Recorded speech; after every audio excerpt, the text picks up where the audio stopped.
when he was at school, okay? And we know the great man that Winston Churchill became. So you get it in context, right?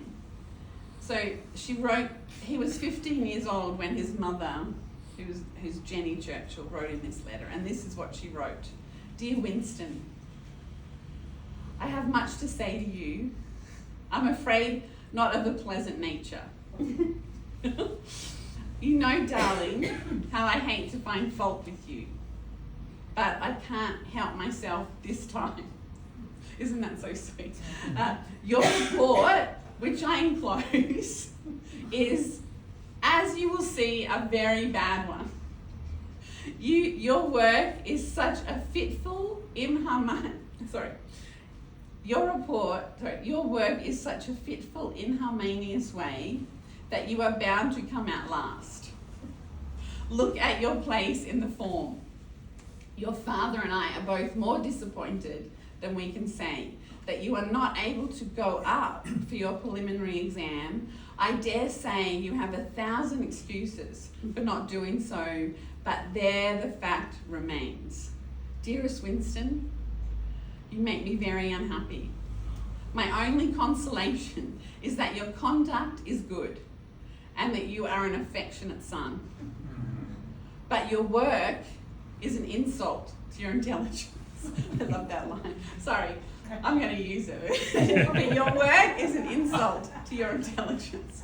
If you would only trace out a plan of action for yourself and carry it out and be determined to do so, I am sure that you could accomplish anything you wished.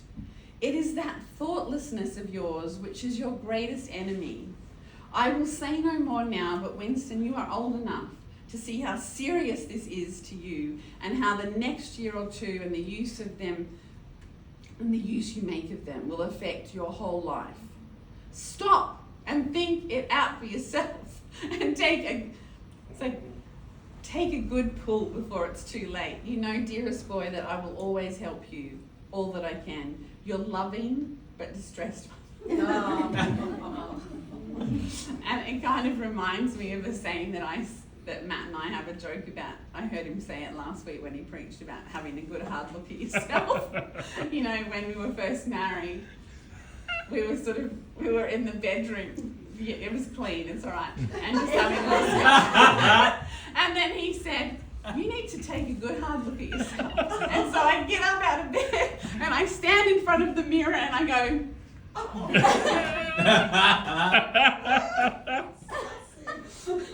and that's really what she's saying to Winston Churchill. You need to take a good hard look at yourself. And that's what I'm saying. I'm being your mother today, and I'm saying that to all of you. Don't be afraid to do the same in love to yourself, but to others that you love. You know, if you want God to use you to put our broken world back together, we've got to proclaim His word. Yes. We've got to provoke trust in His word. Yes. And today I'm stirring you prophetically to action. Awaken your soul to God's call to action for your life.